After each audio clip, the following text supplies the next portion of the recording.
no sucedió. Un cuento de Frederick Brown. Aunque él no podía saberlo, Lawrence Kane estaba perdido desde el día que atropelló a la muchacha de la bicicleta. La perdición lo alcanzó en los camerinos de un teatro de variedades, una noche a fines de septiembre. Por tercera vez en una semana, había presenciado la actuación de Queenie Queen, la primera bailarina del espectáculo. Queenie, una rubia alta con cuerpo de ninfa, había terminado su último número y acababa de desaparecer entre bastidores. Kane pensó que era la ocasión ideal para hablar con ella. Salió del teatro y bajó por el callejón hasta la puerta de entrada de los artistas. Por $5, el portero le dejó entrar y al cabo de un minuto llamaba a la puerta de su camerino. Una voz preguntó: ¿Sí? ¿Está visible?, preguntó. Un momento, respondió ella. Y después de un minuto: adelante. Él entró, se presentó y explicó su propuesta.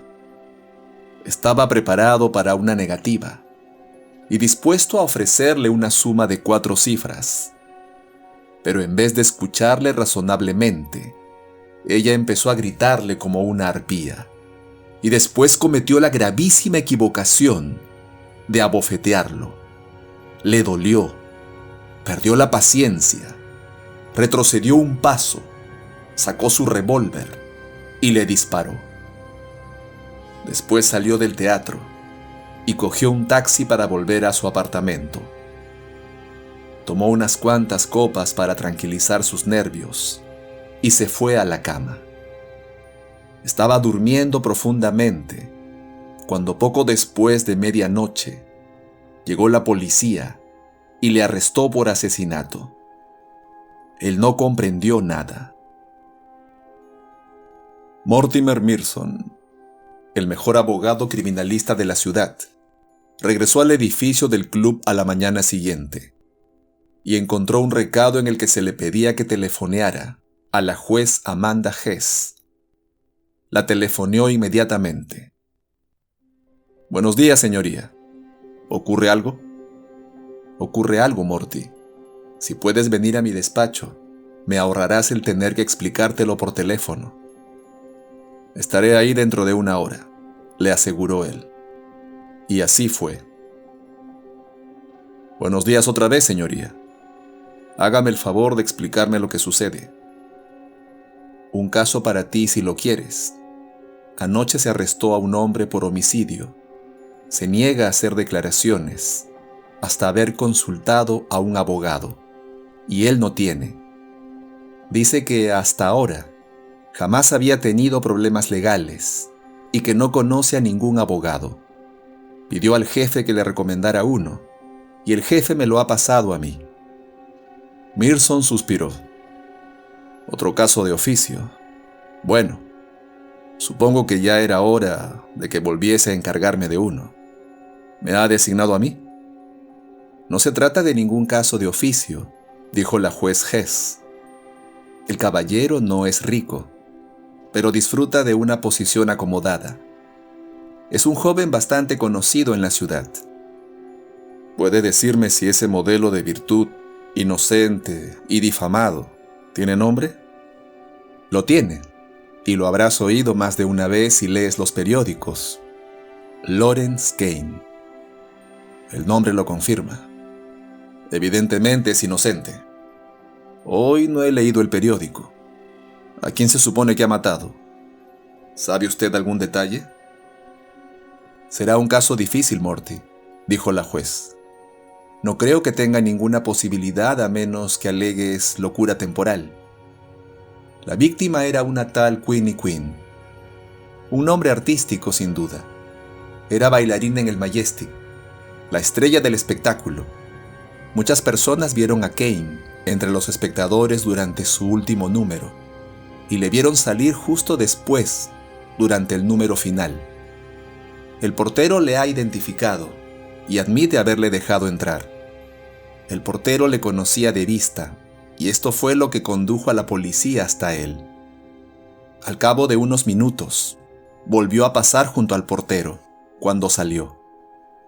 Mientras tanto, varias personas habían oído el disparo y pocos minutos después del final del espectáculo, la señorita Quinn fue hallada muerta de un disparo en su camerino. «Es su palabra contra la del portero», dijo Mirson. «No será tan difícil. Conseguiré demostrar que el portero es un mentiroso patológico con antecedentes». «Estoy segura de que lo conseguirías, Morty. Sin embargo, hay un pero. En vista de su posición relativamente importante, la policía llevaba una orden de registro junto con la orden de arresto bajo sospecha de asesinato cuando fueron a prenderle. En el bolsillo del traje que había llevado, encontraron un revólver de calibre 32 con un cartucho disparado. La señorita Quinn murió a causa de una bala disparada con un revólver del calibre 32, exactamente el mismo revólver, según los expertos en balística de nuestro departamento de policía, que dispararon una bala de muestra y usaron el microscopio para compararla con la bala que mató a la señorita Quinn. Mirson preguntó: ¿Y dice que Kane no hará ninguna declaración hasta haber consultado al abogado que elija? Así es. Aparte de un comentario bastante raro que hizo inmediatamente después de que le despertaran y acusaran. Los dos oficiales que le arrestaron lo oyeron. Él dijo: «Dios mío, así que ella debía de ser real». ¿Qué crees que puede significar esto? No tengo ni la menor idea, señoría. Pero si me acepta como su abogado, se lo preguntaré. Mientras tanto, no sé si darle las gracias por proporcionarme el caso o maldecirla por encomendarme un problema tan difícil.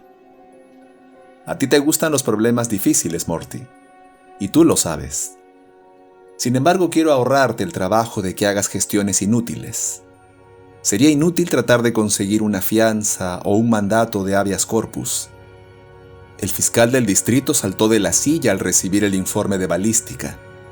La acusación es formal, homicidio en primer grado, y la parte acusadora ya tiene lo que necesita. Están dispuestos a ir a juicio en cuanto te hayan convencido de que no hay ningún motivo para esperar. Bueno, ¿qué estás esperando? Nada, dijo Mirson y se fue. Un guardia acompañó a Lawrence Kane a la sala de consultas y le dejó allí con Mortimer Mirson. Mirson se presentó y ambos se estrecharon la mano. Kane, pensó Mirson, parecía muy tranquilo, más asombrado que inquieto. Era un hombre alto, de unos 35 o 40 años, impecablemente aseado a pesar de una noche en una celda. Sí, señor Mirson, estaré más que satisfecho si usted me representa. He oído hablar de usted y he leído algo respecto a los casos que ha defendido. Ahora bien, ¿desea oír mi historia antes de aceptarme como cliente? ¿O me ha aceptado ya para bien o para mal? Para bien o para mal, dijo Mirson. Muy bien, dijo. Sentémonos. Y como nos veremos continuamente durante un tiempo, será mejor que nos llamemos por nuestros nombres. Llámeme Larry. Y a mí llámeme Morty, dijo Mirson. Ahora quiero que me cuente su historia con todo detalle. Pero primero le haré 2 preguntas rápidas. ¿Es usted... Espere, le interrumpió Kane. Una pregunta rápida antes de esas 2. ¿Está usted absoluta y completamente seguro de que no hay ningún micrófono oculto en esta sala? ¿De que esta conversación es completamente privada? Lo estoy, repuso Mirson. Ahora mi primera pregunta. ¿Es usted culpable? Sí, Los oficiales que le arrestaron declaran que antes de esposarle, usted dijo una cosa: Dios mío, así que ella debía de ser real. ¿Es eso cierto? Y en caso afirmativo, ¿a qué se refería con ello? En aquel momento yo estaba muy aturdido, Morty, y no me acuerdo, pero probablemente dijera algo en este sentido, porque es exactamente lo que pensaba. Pero en cuanto a lo que me refería, eso es algo que no puedo contestar rápidamente. El único modo de que usted me comprenda, si es que logro que me comprenda, es empezar por el principio. De acuerdo, empiece. Y tómese todo el tiempo que necesite. No tenemos que resolverlo todo en una sesión. Puedo retrasar el juicio unos 3 meses como mínimo. Más si es necesario. Puedo contárselo en menos tiempo. Todo empezó hace 5 meses y medio, a principios de abril. Cerca de las 2:30 de la madrugada del martes 3 de abril, para ser lo más exacto posible. Había estado en una fiesta en Arman Village, al norte de la ciudad, y volvía a casa. ¿Conducía usted? ¿Iba solo? Conducía mi auto. Iba solo. ¿Sobrio? ¿A demasiada velocidad? Sobrio, sí. Me fui de la fiesta relativamente temprano. Era muy aburrida. Y en esa época bebía con moderación. De repente me sentí hambriento y me detuve en un restaurante. Tomé un cóctel mientras esperaba. Me comí hasta el último pedazo del filete que me trajeron. Y bebí varias tazas de café. Después no tomé ninguna copa. Y yo diría que cuando salí estaba más sobrio que de costumbre. Di un paseo de media hora en un coche descapotado en una noche fría. Yo estaba sobrio. Me dirigí hacia el sur por la calle Vine, y solo me separaban unas cuantas manzanas de Rostov. Es una zona de velocidad limitada a 40 y yo debía ir a 60. Pero qué demonios, eran las 2:30 de la madrugada y no había tráfico. De repente, por la boca de un callejón situado en medio de una manzana, sale una muchacha en bicicleta, pedaleando a toda velocidad, y justo enfrente de mí. La vi claramente un instante, mientras pisaba el freno con todas mis fuerzas. Era una adolescente de unos 16 o 17 años.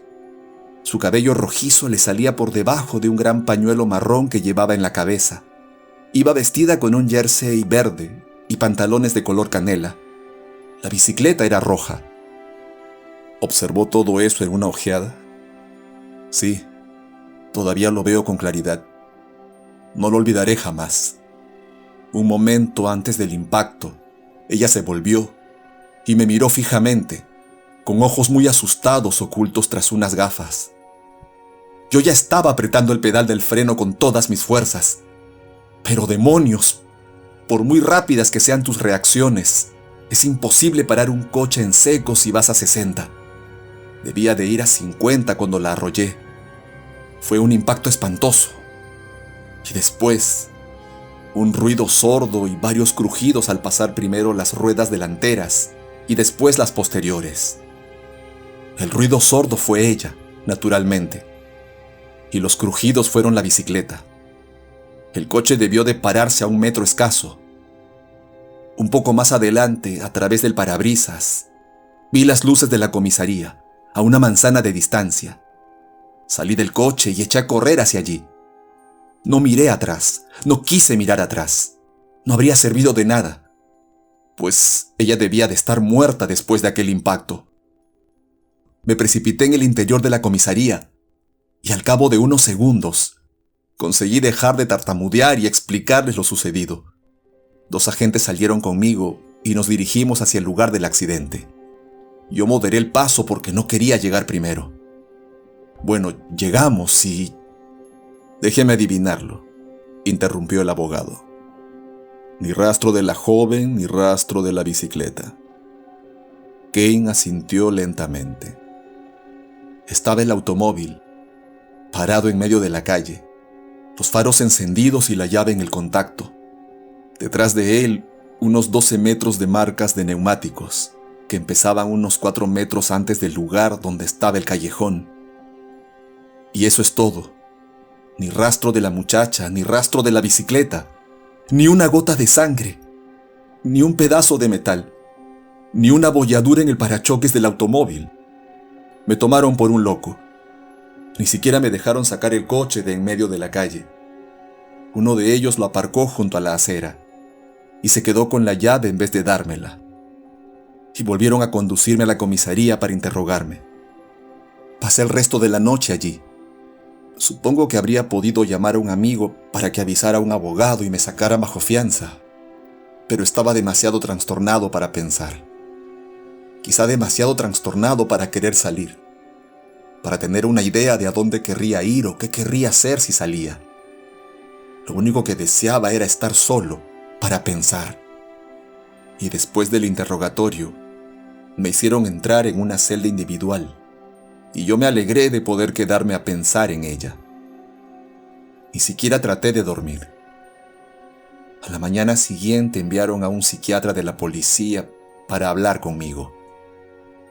A estas alturas yo había llegado a la conclusión de que, cualquiera que fuese el problema, la policía no me ayudaría en nada.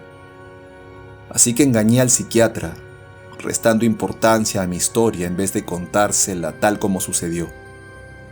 Omití los efectos acústicos como los crujidos de la bicicleta al pasar por encima y las sensaciones del impacto y el golpe. Y se lo presenté como una alucinación visual. Él me creyó y me dejaron marchar. ¿Aún me cree? Y me crea o no, ¿tiene alguna pregunta que hacerme? Solo una.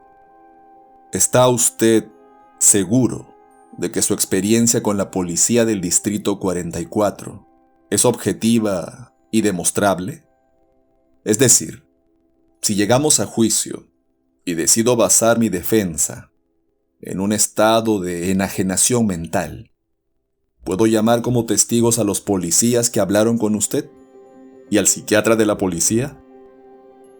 Kane sonrió con ironía. Para mí, mi experiencia con la policía es tan objetiva como el atropello de la muchacha en bicicleta. Usted puede verificarlo primero, compruébelo y averigüe si lo recuerdan. ¿De acuerdo? De acuerdo. Continúe. La policía dedujo que yo había sufrido una alucinación y se dio por satisfecha. Pero yo no. Hice varias cosas. Primero llevé el automóvil a un garaje y examiné los bajos y la parte delantera. Nada de nada. Está bien, no había sucedido en lo que al coche respecta. Después quise saber si una muchacha de esa descripción, viva o muerta, había salido aquella noche en bicicleta. Gasté miles de dólares en una agencia de detectives privada para que escudriñaran minuciosamente aquel barrio y una amplia zona a su alrededor, y descubrieran si había existido alguna vez una joven que concordase con esa descripción, con o sin bicicleta roja. Se presentaron con unas cuantas adolescentes pelirrojas posibles, pero no era ninguna de ellas. Y después de informarme, yo mismo escogí a un psiquiatra. Se suponía que era el mejor de la ciudad y el más caro.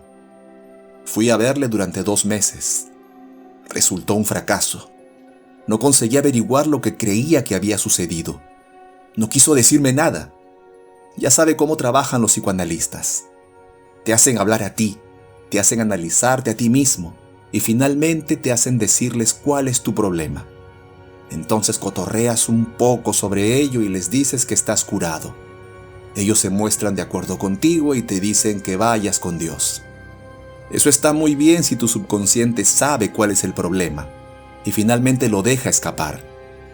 Pero mi subconsciente no sabía qué pasaba y como vi que estaba perdiendo el tiempo, me largué.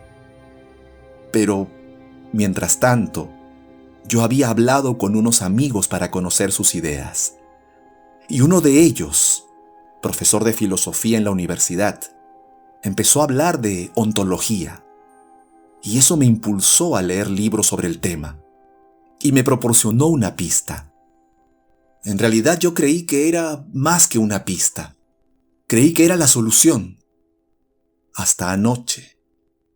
Desde anoche sé que, por lo menos parcialmente, me equivoqué. Ontología, dijo Mearson. La palabra me resulta vagamente familiar. Pero, ¿será tan amable de aclarármela? Ontología es la ciencia del ser, o la realidad. La rama del saber que investiga la naturaleza, las propiedades esenciales y las relaciones de ser como tal.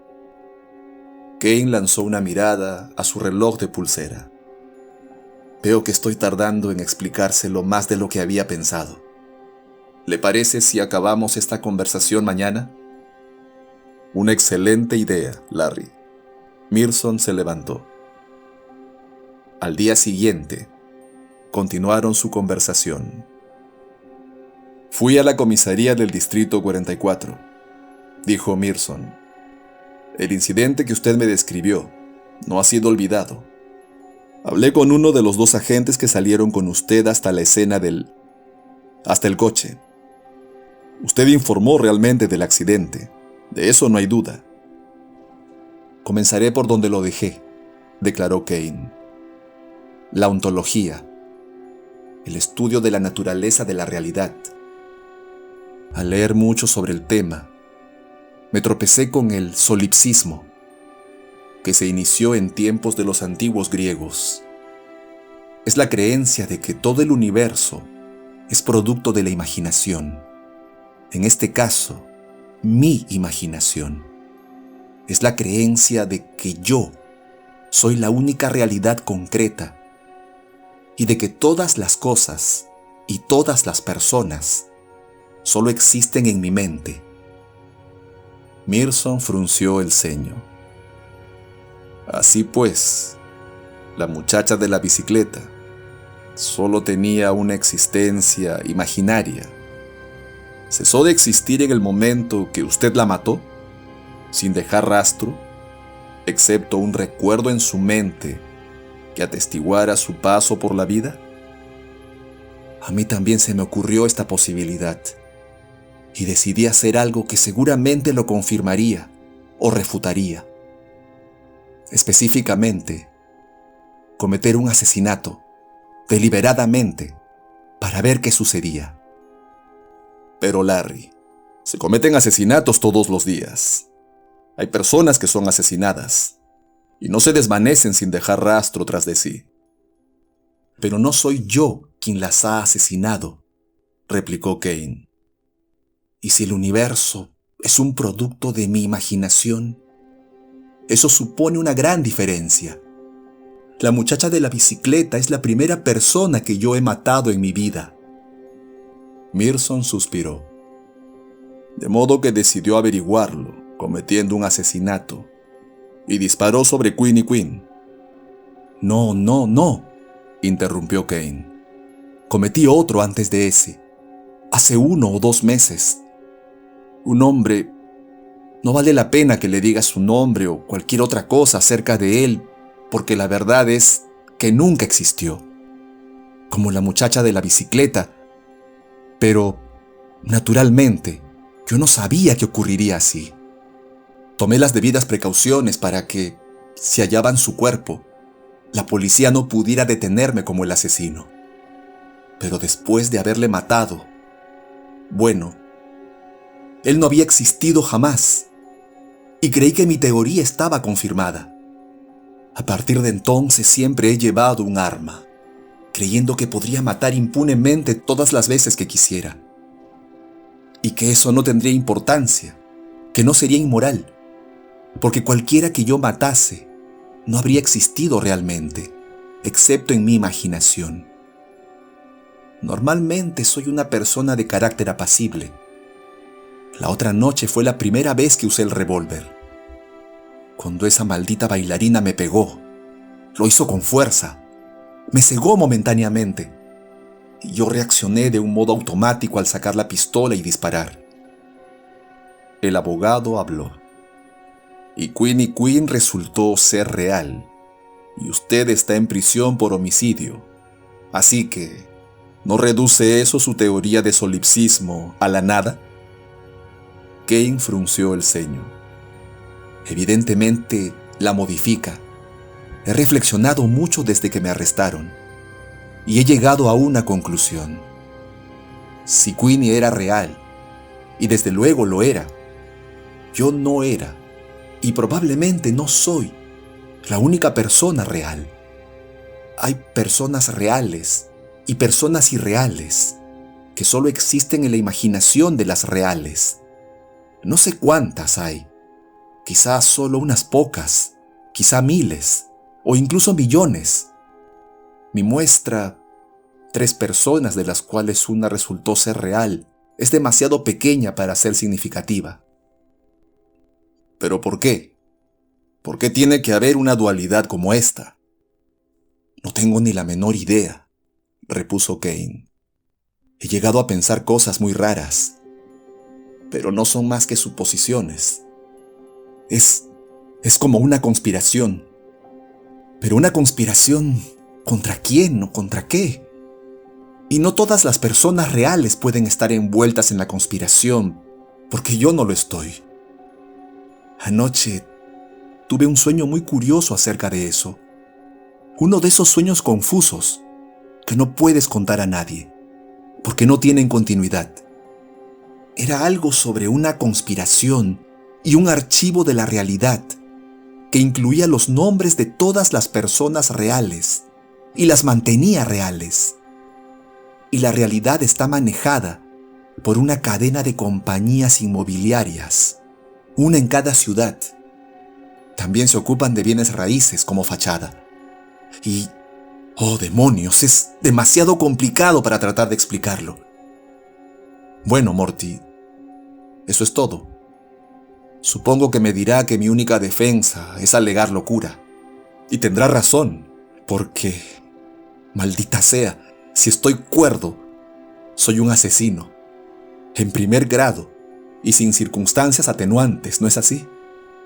Sí, dijo Mearson. Bien, el doctor Galbraith es amigo mío y el mejor psiquiatra forense de la ciudad. Ha trabajado conmigo en una docena de casos y los hemos ganado todos. Me gustaría conocer su opinión antes de planear la defensa. ¿Querrá hablar con él, ser completamente sincero si le digo que venga a verle? Desde luego. El interfono que había sobre la mesa de Mortimer Mearson dejó oír su zumbido característico, y él apretó el botón que le traería la voz de su secretaria. El doctor Galbraith quiere verle, señor. Mearson le dijo que lo hiciera entrar inmediatamente. Hola, doctor, dijo Mearson. Quítese un peso de encima y cuéntemelo todo. Galbraith se dispuso a obedecer, y encendió un cigarrillo antes de hablar. Incomprensible al principio, dijo. No di con la solución hasta hacerle el historial médico. Sufrió una caída jugando al polo a los 22 años, y el golpe que le dieron con un mazo en la cabeza le produjo una contusión grave y la subsiguiente amnesia. Primero fue completa, pero después fue recobrando gradualmente la memoria hasta la época de su primera adolescencia. Sin embargo, casi no recuerda nada de lo que ocurrió entre esa época y el momento del accidente. ¡Dios mío! ¿El periodo de adoctrinamiento? Exactamente. Oh, tiene destellos, como el sueño del que te habló. Podríamos rehabilitarlo, pero me temo que ya sea demasiado tarde. Si lo hubiéramos descubierto antes de que cometiera un crimen abierto, pero ahora no podemos arriesgarnos a que su historia conste en un expediente, ni siquiera alegando locura como defensa. Ya lo sabes. Bien, dijo Mearson. Haré la llamada inmediatamente. Después iré a verle otra vez.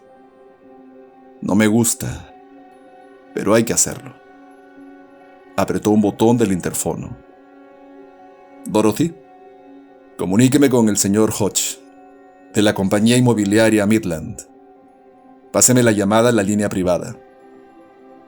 Galbraith se fue mientras él esperaba, y a los pocos momentos sonó uno de los teléfonos y lo descolgó. Hodge, soy Mirson. ¿No nos escucha nadie? Bien. Clave 84. Quita la tarjeta de Lawrence Kane. Lawrence Kane, del archivo de realidad. Sí, es necesario. Y una emergencia. Mañana te presentaré el informe. Sacó una pistola del cajón de la mesa y cogió un taxi hasta el Palacio de Justicia. Solicitó una entrevista con su cliente y en cuanto Kane traspuso la puerta, no valía la pena esperar. Le mató de un disparo. Aguardó el minuto que tardaba el cuerpo en desvanecerse y después subió al despacho de la juez Amanda Hess para realizar una última comprobación. ¿Cómo está su señoría? Hace poco me hablaron de un hombre llamado Lawrence Kane y no recuerdo quién fue. ¿Usted por casualidad? Jamás he oído ese nombre, Morty. No fui yo. En ese caso debió de ser otra persona. Gracias, señoría. Hasta la vista.